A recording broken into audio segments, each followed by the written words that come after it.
Raise your hand if you think that relying on eureka moments is a sustainable strategy to develop successful products. Yeah, me neither.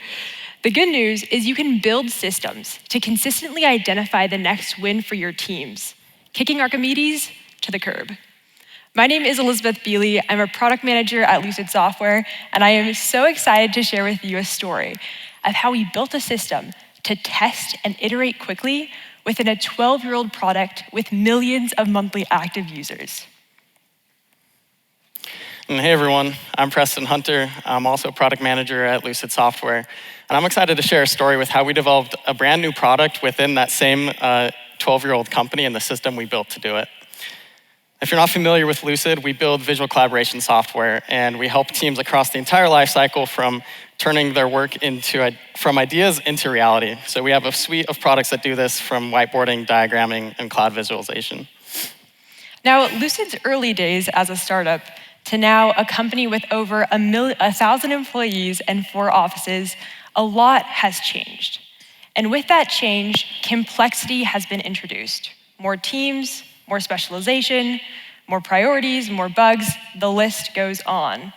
And the natural progression is to slow down. While at the same time, we know that the speed at which we moved in the early days was absolutely essential to our success. And we've captured this in one of the 4 core principles of product development at Lucid, which is to maximize the speed of learning. And moving quickly is generally upheld as best practice within the product development space. Marty Kagan, author of the book Inspired, fantastic read, quotes saying that strong product teams test between 10 and 20 ideas a week. And while this is all fantastic in theory, when rubber meets the road, how do you actually go about making this happen? And that's the story I'm going to tell you today. How we built a system to test 10 ideas a week, sometimes more, within a 12-year-old product, and the impact that had on our business, moving an engagement metric 100% year over year. So it all started in February of last year with a goal to increase engagement. And we decided that the best way to do this was by focusing on a set of metrics known as intelligent diagramming.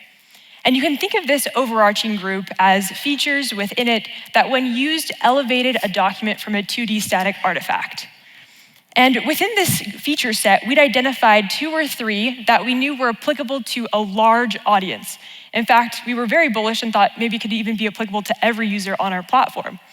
But we had to ask ourselves, if that was the case, why are we seeing such a small percentage of our users using these features? So after doing some digging, it turns out the problem was a lack of awareness. Users just simply were not aware that these features and tools existed. So with that problem identified, we started our typical development process. We met with our Scrum team, UX, PM, engineering, brainstormed a ton of ideas, met with other stakeholders, our solutions engineers, customer-facing teams, brainstormed with them. Then we met with other product stakeholders and brainstormed with them. After we got a bunch of ideas together, then we identified and prioritized our ideas based on impact and lift, outlined our MVP, then took a day or 2 to design a nice polished MVP in Figma. Then we'd take that prototype or mock and then bring it to our internal stakeholders. And usually that's me reaching out to different individuals saying, hey, who has 20 minutes to give us feedback on this? Get some initial feedback, and then we'd iterate on that and implement that feedback into the designs. Now at this point, we're ready to get in front of customers. So we pull a list of users off of our platform and then send that list to marketing. And we'll say, hey, of this list, what users can we reach out to? They'll send us a list back. We'll then reach out to those users, schedule a time on our very available calendars, and then conduct the interview. And then at that point, we collect that feedback and iterate and incorporate it. And this all takes around a week. And at the end of this week, we then start afresh, kind of get stakeholder alignment on the new mocks that we've identified, what this idea is gonna look like, build it, which takes about a week, and then release the test at the end of that week, and then it takes another week to collect the data, analyze it, and then call the test. Now, after going through this process for about a quarter, we ended with 20 ideas tested, 8 A/B tests launched to production, and no significant move to intelligent diagramming. How was this possible? In fact, some of our tests actually hurt this metric, so something needed to change. So our team did a bit of a retrospective and thought, of the past quarter, what have been some of the pain points for us? And we identified 3 areas that accounted for around 80% of the friction for our teams. The first was getting feedback. The actual process of reaching out to users, getting it filtered by marketing, and then reaching out to them and scheduling took up to 2 to 3 days. Secondly, a strength of our teams was ideating and generating a lot of content, but that actually ended up being almost a detractor where it was taking our teams into too many directions and really incurring a high cost for the amount of content switching that it took us to actually execute. And lastly, to be able to actually incorporate our feedback and move at the speed at which we wanted to, Figma was a little bit too polished for our iterations. So with those problems identified, we built a solution. The first thing that we did was at the start of our quarters, we would identify a common research theme that we were interested in, pull a list of users based upon a criteria that we were interested in communicating with, send that list to marketing, get it approved, and then we'd send out a recruiting email and allow users to schedule on our calendars for a 3-month window. And within 1 or 2 days, our time blocks for the entire quarter would be filled. So we had user interviews on our calendars pre-scheduled. And at the end of those user interviews, if the user was really promising and it gave us a lot of good feedback, we would extend an invitation for them to join our trusted user group, which is essentially a pool of users that we can reference and communicate with. And if it's 4:30 p.m. on a Friday and I need someone to fill out a survey and give me feedback, these users have context and are happy to support and help, which was really helpful and helped us maximize the speed of learning. The second thing we did was establish themes of work. And we assigned a technical lead to each of these themes of work to minimize the amount of context switching that the rest of our teams had to incur. And this really helped us move quickly, de-risk, and have technical perspectives early on without bogging down the whole team. And then lastly, we started doing live editing and more MVP mocks, if you will, building them in Lucid Spark, where they didn't look as polished, but they gave us a speaking and talking point so that we could get user feedback and edit live on the call. So with this new system, we were really excited about pursuing this idea and theme of work that had to come from the first quarter, which although we didn't see the impact on the business metrics that we wanted to see, had still surfaced some important themes of work. And the one that we were most excited about was this idea of suggestions. Now, you're probably familiar with suggestions from working with Google products. So in Google Sheets, if you are doing a calculation, if you put in the equal sign, then it will prompt with other helpful suggestions that might be applicable to your work. And so we were really excited about this, but internally, there was quite a bit of doubt. Some people were really concerned that we wouldn't be able to predict something that was actually helpful for users. They use our product for a myriad of things. How could we possibly predict what would actually be their helpful next step? But thankfully, we were given the freedom to encourage testing and iterating and seeing what would work, what resonates with users. So starting our new development process with this system. The week starts, I sit down with my UX designer, we have a theme of work, suggestions, and we have identified that we are going to brainstorm on 2 specific things. What's the right trigger? So what user action is taking place that we're then going to prompt the suggestion, and then what's the content of that suggestion? And within those 2 constraints, we'll brainstorm with other stakeholders, our own teams, our technical lead, and then we'll identify 5 ideas that we want to pursue, outline an MVP, create really simple mocks in Lucid Spark. Again, don't look as polished, but provide a good talking point for us. Then we have 2 pre-scheduled interviews on Tuesday that are each 45 minutes long, where we show up to the call, the user's there, we chat with them, they're giving us feedback, we're quickly iterating on the call as they're giving that feedback. And by the first interview, we've already tested between 5 and 7 ideas that they're just kind of helping us fine tune. And so by the second interview, we've already established some new changes that we're making and testing and allow us to move really quickly. So after those 2 user interviews, we'll have a bunch of ideas, eliminate the ones that we don't think have promise, and really keep a focus on what ones are specific to our value.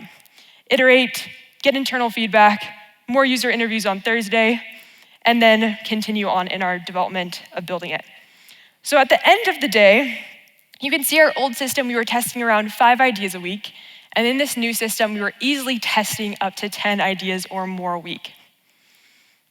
And one of the themes that came up from this work and suggestions that we were really excited about was when a user pulls out a decision diamond, and in flowchart, in Lucid chart, a very common use case is flowcharting. After they pull out this decision diamond and a yes and a no line from that decision diamond, we suggest with a conditional formatting rule to turn their yes lines green and their no lines red. And it was a very simple interaction, but it really prompted a lot of good feedback from users, and you can see it here live. And if you're familiar with pop-up methodology generally, it typically has between a 5 to 10% interaction rate. But this suggestion had a 42% acceptance rate and prompted a lot of good feedback, like this suggestion taught me about conditional formatting and applications that I wouldn't have found on my own. And so by iterating on this pattern, maximizing the speed of learning, we were able to find additional suggestions that helped us move that engagement metric over 100% year over year. So to conclude, here are the 3 things that I hope you can take away from how our team iterated and built the system to maybe apply to your own. The first thing is scheduling those pre-scheduled user interviews. It's very easy to have reoccurring meetings internally where you'll just show up to the same meeting and maybe not have any update or anything of real value to contribute. But when you have a user interview that is pre-scheduled on your calendar and you have to show up to that, it's a fantastic constraint that forces you to deliver and create something of value. The second is ruthlessly prioritize. Early on in my kind of product management learnings, I had heard that good product managers generate a lot of ideas and great product managers kill at least 50% of them. And I definitely learned that the hard way by pursuing way too many ideas initially. And lastly is learn how to incorporate feedback quickly. For us, that was building really, really simple mocks that we could just speak to on user calls for use that might look like something else. But thank you so much for listening to this story. And with that, I'm gonna turn the time over to Preston.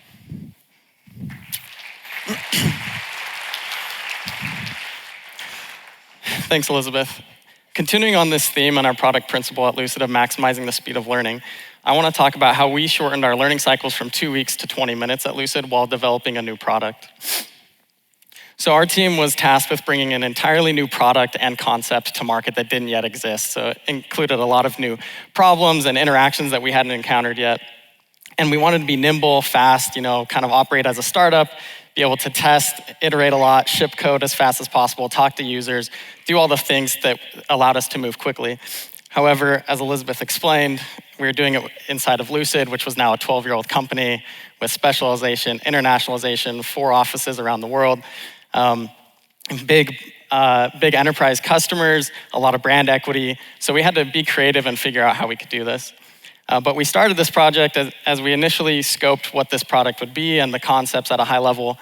We did what we were used to. We got our Scrum teams together, and we went through our product development process that looked something like this, where we'd understand the problem, brainstorm solutions, design those in Figma, create a user test, recruit users to test the prototype, iterate, test again. Once we feel good about it, we put it into Jira. Engineer takes that on their sprint work, writes the code, gets it through the code review process, then goes through a manual QA process, and is finally released to production. And depending on the task at hand, this could take anywhere between 1, 2, 3, 4 weeks. And this may seem very familiar to a lot of you. And what was funny is when I was creating this presentation, put this down on paper, it started to feel a lot more waterfall, a lot less agile as I looked at it. So we went through this process, did it for a few sprints, few months, and we were getting really excited.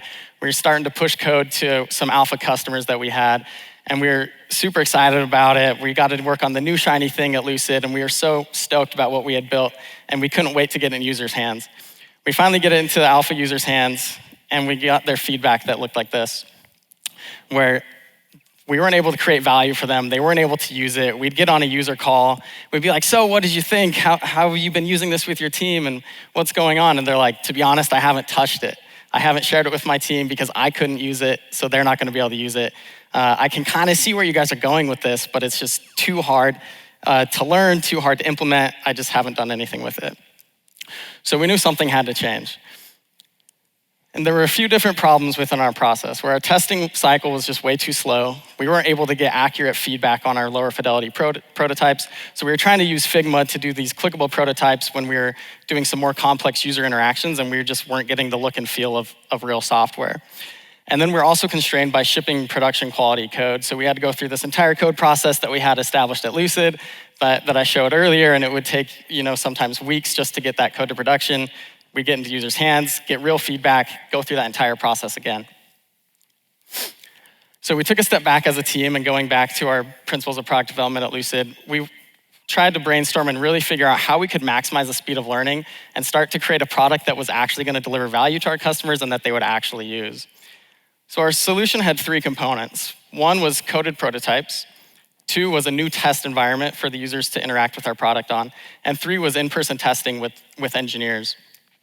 So what we actually did is we built an entire new branch in the code base and actually a new environment for users, for the code to live on where users would interact with it.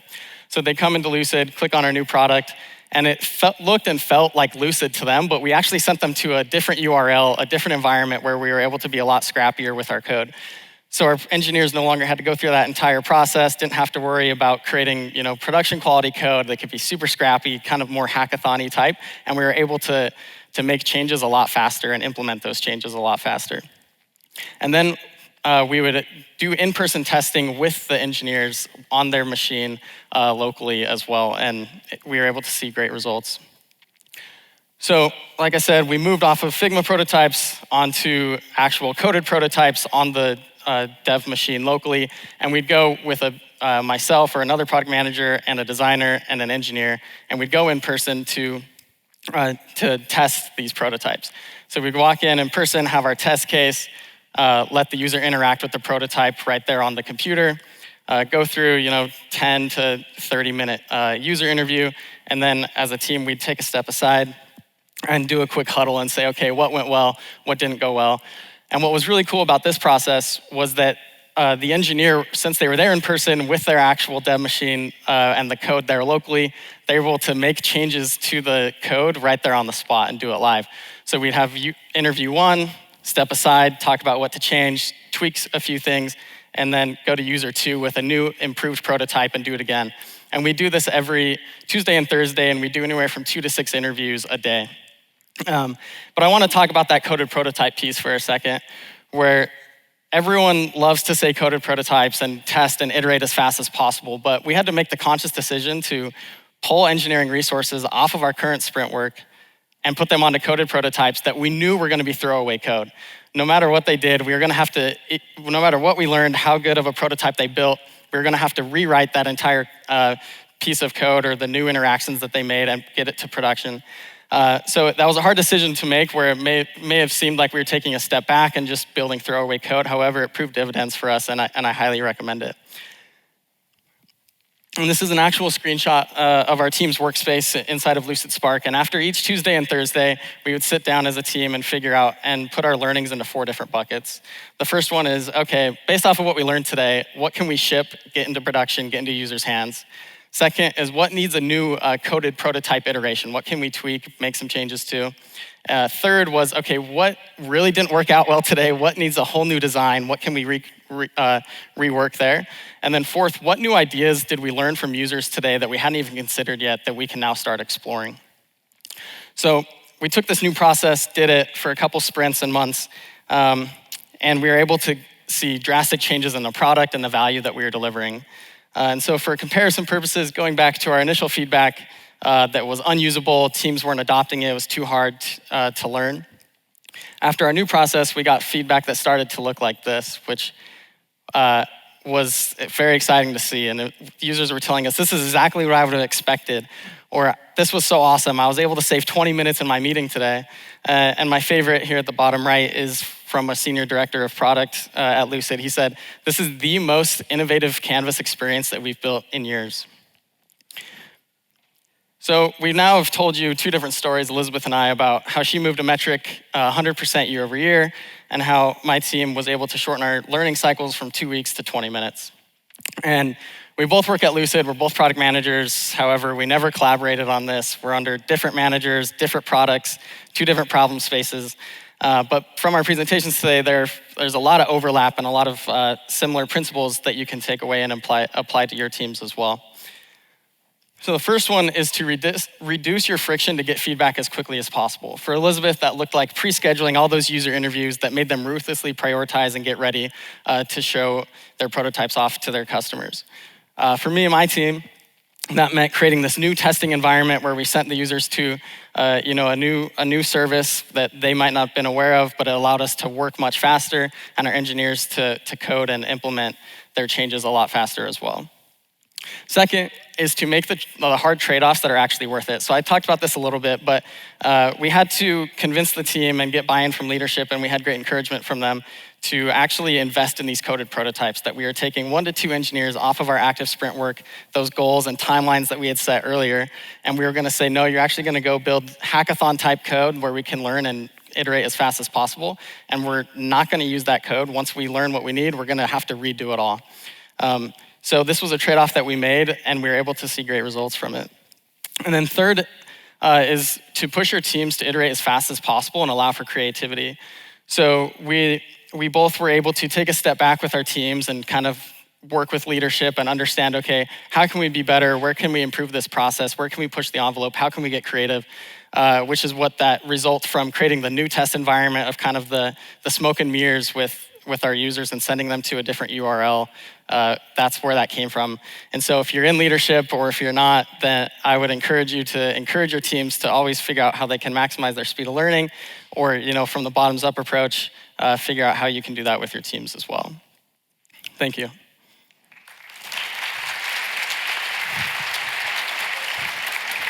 So first question for you. How were you able to confidently make decisions and iterate after only interviewing 1 to 2 people? So for us, we got a lot of feedback early on when we would ask users, 1 being not helpful at all, 10 being very helpful, where would you rate this? And if we got anything less than a 9 or 10, that was a red flag in our mind to say, okay, this is probably not the right direction, we need to pivot and try something else. And so asking questions that kind of force users to quantify how helpful something is really helpful. And I think you can get that off of, relatively low signal, like just 1 user. And then as time goes on and you're able to get more deep into 1 specific question, you probably want to have more feedback as well. Okay. Yeah, it's a good question. And for us, a lot of the initial tweaks, I talked about how we made live edits on the spot, were small user interaction pieces of clicking or dragging or what they'd expect. And so we could make smaller changes after talking to 1 to 2 people of something that simply just didn't work. But after each day of testing, where we would go through, as many as 6 or more user interviews on a Tuesday and a Thursday, then that's when we'd meet together as a team and group as a whole. Okay, what did we learn from the 6 users as a whole today? What themes did we hear and extract? So, yeah. Awesome. All right. How did you convince your team and PM to have the devs program some of the prototypes to test, especially with the danger of throwaway code? Yeah, another great question. And I think that was truly what was like the secret sauce to our process and what made us learn the fastest.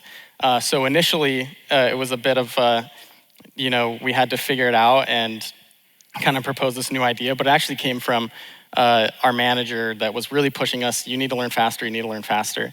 And so at first it was kind of an experiment where we're like, okay, we're gonna do this, we're gonna try it. But then we started seeing great results only after a week or 2. And so then it was much easier to get everyone's buy-in to say, hey, this is working. We're delivering a better experience. Yeah, so in that same vein, what was the value? So if the prototypes are throwaway, what was the value of doing it straight in code as a code prototype versus doing a design prototype in the, was there a trade-off value in doing one or the other? Yeah, for us, the coded prototype was much more valuable because, like I said, we were working with an entirely new concept that our users weren't already kind of familiar with, and there was a lot of small user interactions that we weren't able to get out of a design like Figma prototype, because that's what we had tried initially. And so we thought something had to change. And we already have a culture at Lucid of hackathons. We do a big hackathon every year. And so we said, let's go ahead and try this. And that way they got the look and feel of Lucid's interactions and products that was, legitimately coded and no longer a clickable prototype that was a little bit clunky. And so we were able to actually capture much better feedback that way. Wonderful. Maybe for Elizabeth, do you have concerns of bias in the preferred user group? I imagine there would be the same type of person who would be willing to be contacted last minute in this group. How did you manage this and make sure you're getting a variety of user personas? Yeah, so in our trusted user group, we were very deliberate to recruit a broad range of people, but also make sure that it was personas that related to the common use case or problem we were trying to solve. And for our case of suggestions, the real ability to make this valuable was having it apply to a large group. And so when we send out a survey on Friday at 4:30 and we want to get feedback from the trusted user group, usually we'd have to maybe remind them 1 or 2 times, but most of the time they were pretty good at responding quickly. And then we were just deliberate about, okay, he's giving this feedback from his perspective, which is his background as an architect, and being deliberate about evaluating those. Wonderful. So they're interested in how long were the brainstorming sessions that you held across cross-functional teams?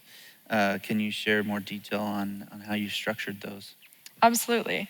So within our initial Scrum teams, we would start with a problem and a solution space, and then kind of like really prompt the team to think as broadly and kind of big as possible. And as the team is brainstorming, that would probably take like, on a weekly basis, we would do like 30-minute brainstorms on that Monday to like keep pushing ourselves to generate new ideas.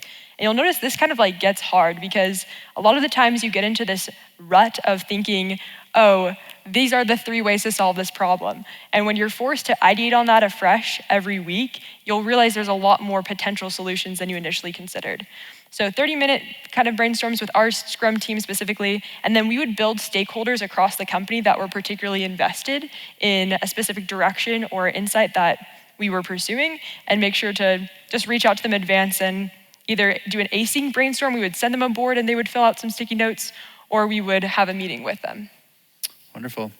What complications do you run into pre-scheduling tests out 3 months?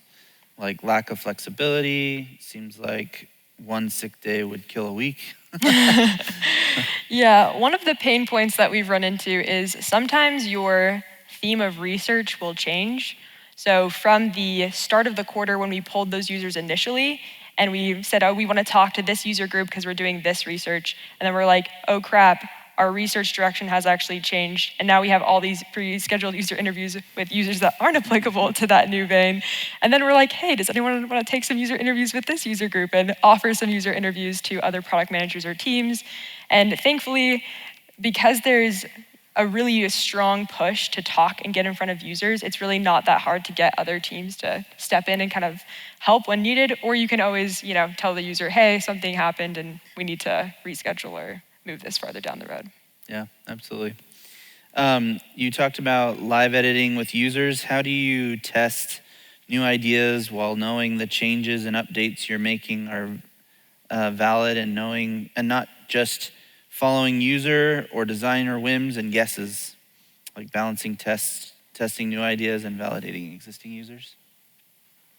I can take a shot at this, and I would definitely want to hear Preston's perspective as well. But one thing that I think is really important to remind our teams of is when you're testing an idea, that doesn't necessarily mean you're going to build it or that this is even a good idea to begin with. And so just lowering that like mental model of testing means, we're going to pursue this direction, and just saying, we're going to get it out there, see what a user's reaction is, and understand why, and then go from there has really helped us to move quickly. And so we'll just do that with the mindset of, we'll put this in front of user, they'll give us feedback, we'll change based on that feedback, do some other things, get more feedback, and know that we just want to get a result and get data and not necessarily say, this is the direction we're gonna pursue. Yeah. Yeah, I would say, I think that that's one of the most critical pieces of being a good PM or researcher or whatever it is being able to extract from the users what they need. And something that I do is usually it's more than one person is on a user call or a user test. And so after the test, I love to ask the the person that's on the call with me, like, hey, how could I have improved there? Like, what do you think about this? Like, what are your thoughts? What direction should we go? You know, did I ask any bad questions or things like that? And especially, we have a few really good designers and researchers at Lucid that I love to be on calls with because they're so good at it, and I can learn and get better from them. Excellent. Well, let's give them another round of applause. Thank you so much.